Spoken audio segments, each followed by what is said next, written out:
Three merchant ships, hit within hours of each other in the middle of one of the busiest shipping corridors on the planet. And then, before the smoke had even cleared, the United States answered with something so large it's still being talked about weeks later. Roughly 140 separate military targets, struck in a single coordinated wave, specifically to make sure Iran understood exactly what attacking commercial vessels was going to cost. Good morning, everybody.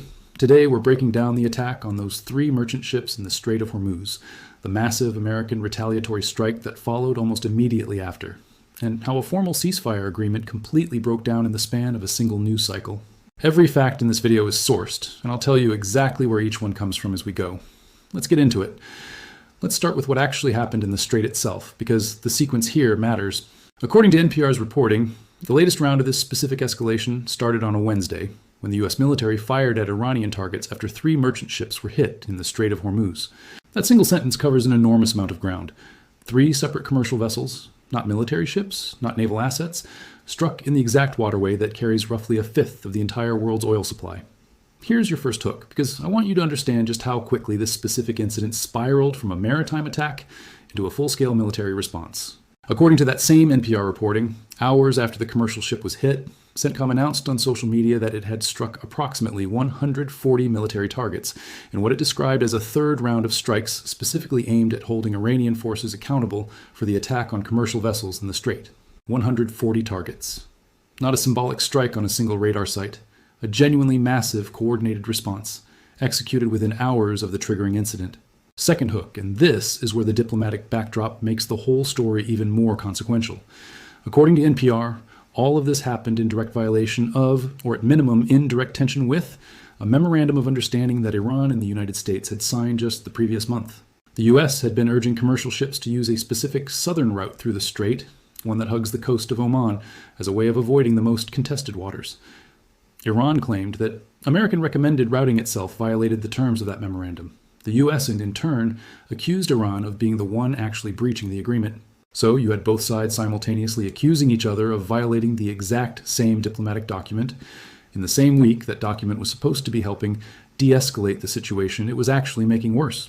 Third hook, because Iran's own institutional response tells you something important about how seriously Tehran was treating its claim to control that waterway.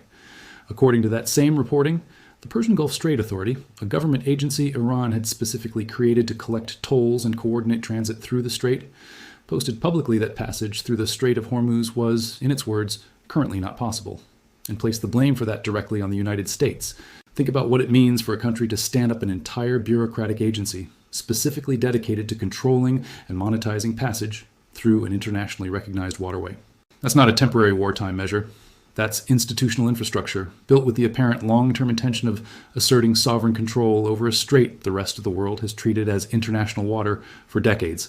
That distinction between a wartime tactic and permanent institutional infrastructure is worth sitting with, because it changes how you should read everything else happening around the strait. A country launching occasional attacks on shipping as pure wartime pressure is doing something fundamentally different from a country that has built a standing government agency, complete with a toll collection mandate and formal coordination authority, specifically designed to outlast this particular war. The Persian Gulf Strait Authority isn't structured like an emergency wartime measure that gets dissolved the moment a ceasefire actually holds. It's structured like a permanent claim to sovereign control, the kind of institution a government builds when it intends to keep asserting that authority long after the current round of fighting eventually ends, regardless of how any individual battle or diplomatic agreement plays out along the way. Fourth hook. Let's talk about what CENTCOM's follow-up strikes actually targeted, because the scope tells you this wasn't a narrow, punitive gesture aimed only at whoever fired on those three ships. According to NPR, a subsequent wave of strikes, described as running through the early morning hours Eastern Time on a Sunday, was explicitly framed as continuing to degrade Iran's ability to attack civilian mariners and commercial ships freely transiting the strait. Those strikes, according to CENTCOM, hit air defense systems, coastal radar sites, missile and drone capabilities, and small boats. Precisely the category of assets Iran would need intact to keep threatening commercial shipping going forward. CENTCOM's own public statement on the operation was blunt about the underlying legal and strategic claim at stake, describing the strait as a vital maritime corridor for global trade and stating explicitly that Iran does not control it. Fifth hook, because Iran's own account of the initial ship strike gives you a genuinely revealing window into how Tehran is trying to justify this entire campaign. In a statement reported by state media, Iran's navy said it had fired warning shots that struck a Cyprus-flagged container vessel after, in its characterization, several ships attempted to travel along what it called an unapproved route through the waterway. Notice the framing there. Iran isn't describing this as an unprovoked attack on neutral commercial shipping. It's describing it as enforcement action against vessels that failed to comply with a routing system Iran has unilaterally decided it has the authority to require. That's a fundamentally different legal and moral claim than simply attacking ships at random, and it's exactly the kind of claim the Persian Gulf Strait Authority was apparently created to formalize and enforce. Sixth hook, and this is the part of the story that pulls in the rest of the world, not just the two countries directly fighting this war. According to NPR's reporting, United Nations Secretary General Antonio Guterres said he was, in his words, deeply concerned by the serious escalation and renewed military confrontation playing out in the Strait. When the head of the United Nations feels compelled to make a public statement specifically about one incident in one waterway, that tells you the international stakes here extend well beyond a bilateral dispute between Washington and Tehran. A fifth of the world's oil supply moving through a corridor where both a formal ceasefire agreement and basic freedom of navigation are actively breaking down is exactly the kind of scenario that draws in global institutions, because the economic fallout doesn't stay contained to the two countries actually shooting at each other. Let's talk about the broader pattern here, because this specific incident with 3 merchant ships wasn't an isolated event in this war. It fits directly into a much longer campaign of maritime attacks that's been running for months. Reporting from earlier in this conflict, back in March, described Iran's navy striking multiple commercial vessels in rapid succession, including a Thai-flagged cargo ship that caught fire off the coast of Oman, and additional ships struck near Dubai and Ras Al Khaimah.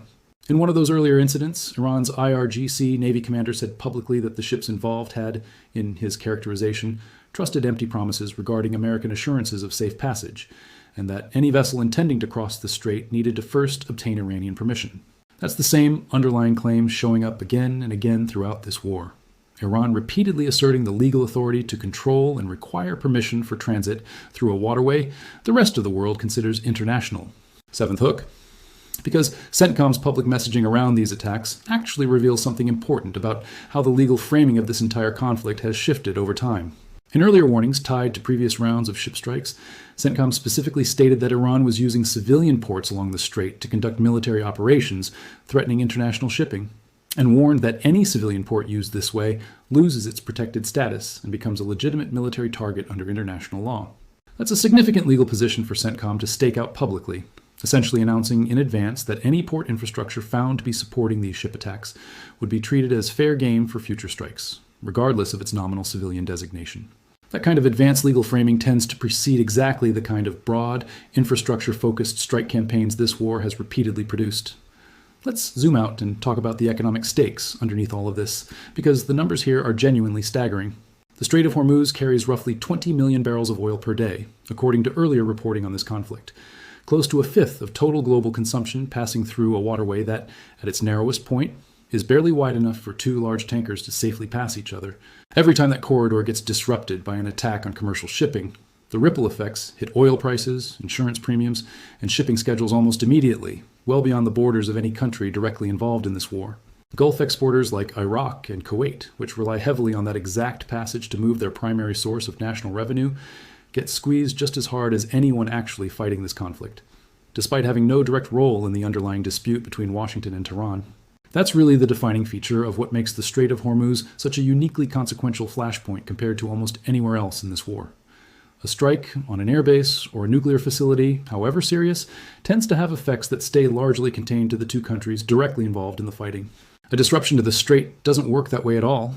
It reaches every country that imports oil through that corridor, every shipping company that has to decide whether the insurance premiums are worth the risk of transiting it, and every consumer anywhere in the world who ends up paying more at the pump because a fifth of global oil supply suddenly has a harder time reaching the market. That's precisely why a single incident involving 3 merchant ships can trigger a public statement from the UN Secretary General in a way that dozens of other strikes throughout this war never have. The Strait isn't just another battlefield in this conflict, it's genuinely one of the load-bearing pillars of the entire global economy. Eighth hook, and I think this is genuinely the most important strategic thread running through this entire story. Why does a memorandum of understanding, signed with real diplomatic effort just weeks earlier, collapse this fast, this completely? Part of the answer is baked into the structure of the agreement itself. A ceasefire or memorandum that depends on both sides agreeing on something as basic as which shipping routes count as approved is inherently fragile because it leaves enormous room for both sides to claim the other violated the deal first, without either claim being independently immediately verifiable.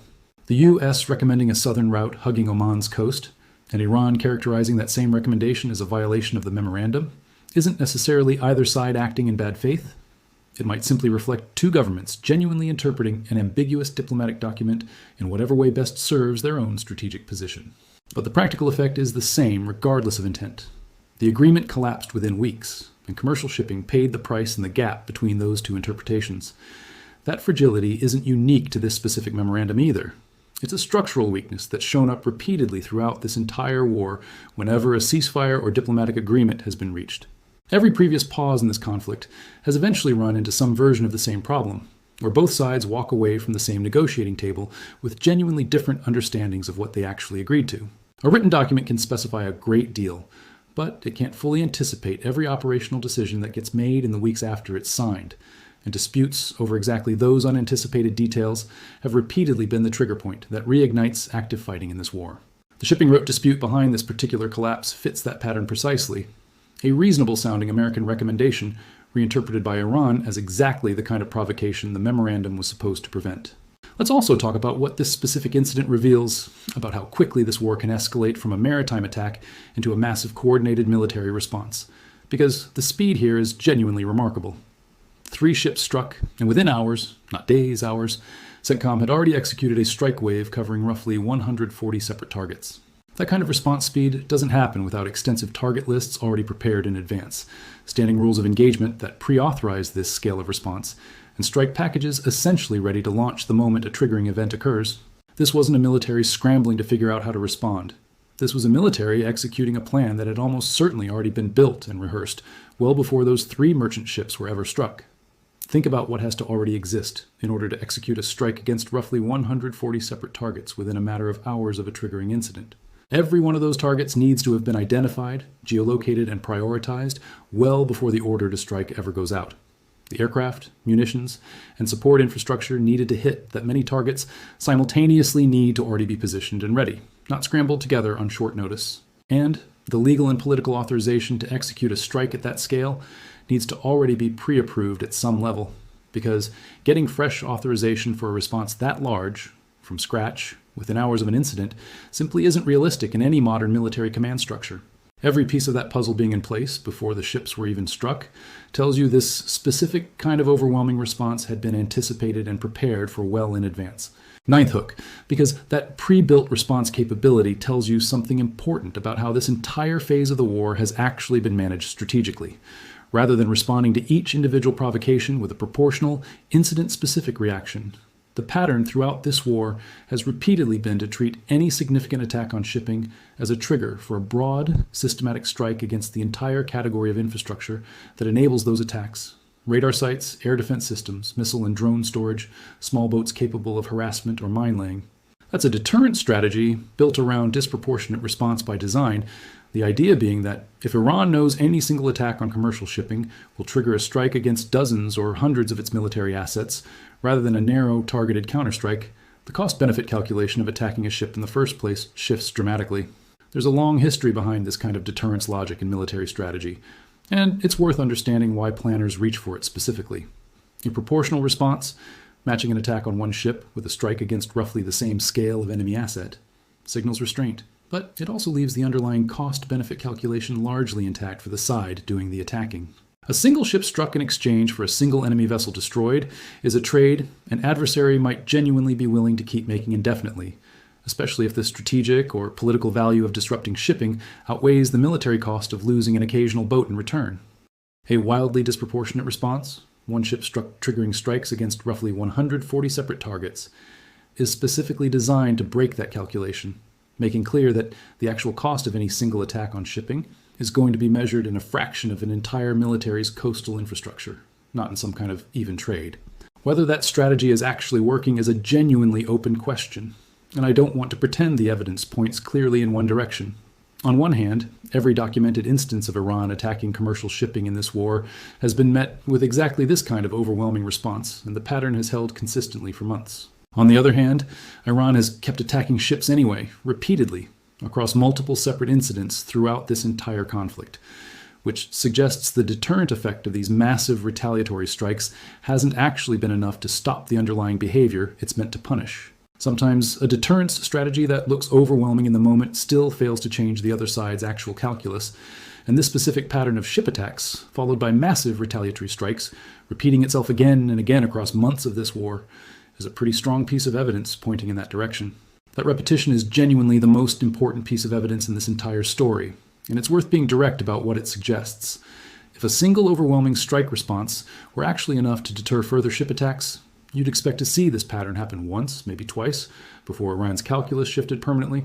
Instead, the historical record across this war shows the same basic sequence playing out repeatedly. Ships get struck, CENTCOM responds with a massive coordinated wave of retaliation, and then, weeks or months later, ships get struck again. That doesn't necessarily mean the strategy is a complete failure. It's entirely possible Iran would be attacking shipping even more aggressively without this level of deterrent pressure holding it back to some degree.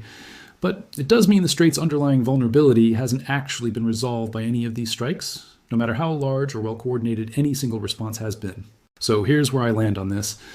3 merchant ships getting struck in the Strait of Hormuz wasn't just another single incident in a long war.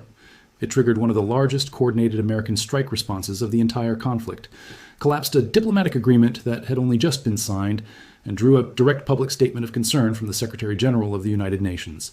That combination tells you this specific waterway remains the single most consequential flashpoint in this entire war, more so than any individual airbase, nuclear facility, or coastal city we've covered in other breakdowns. Whoever actually controls freedom of passage through the Strait of Hormuz effectively controls a meaningful share of the global economy's exposure to this conflict. And that's exactly why both sides keep treating it as worth this level of escalation, over and over again, months into a war that shows no sign of settling that specific question for good. What do you think happens to that memorandum of understanding now? Do you think there's any realistic path back to both sides actually honoring it? Or do you think the Strait is just going to remain this war's permanent flashpoint until one side achieves something closer to outright control over it? Let me know what you think in the comments, because I want to hear how you're reading this one. Before I wrap up, one more note on sourcing, because it matters every time. Everything in this video traces back to NPR's detailed reporting on this specific incident, CENTCOM's own public statements, earlier reporting from Fox News, ABC News, and the Daily Caller documenting the broader pattern of ship attacks throughout this war, and the United Nations Secretary General's own public comments. Where a claim comes from only one side of this conflict, Iran's characterization of enforcement action versus CENTCOM's characterization of an unprovoked attack on civilian mariners, I told you plainly which was which, because a story with stakes this high deserves that level of care.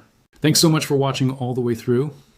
If this helped you understand just how fast a single maritime incident can spiral into one of this war's largest strike responses, that's exactly what I'm trying to do here.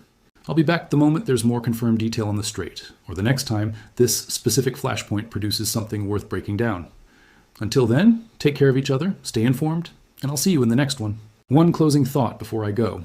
Of every location we've covered across this entire war, the nuclear sites, the naval bases, the air defense networks, the Strait of Hormuz might be the one place where the underlying dispute genuinely has no clean military resolution.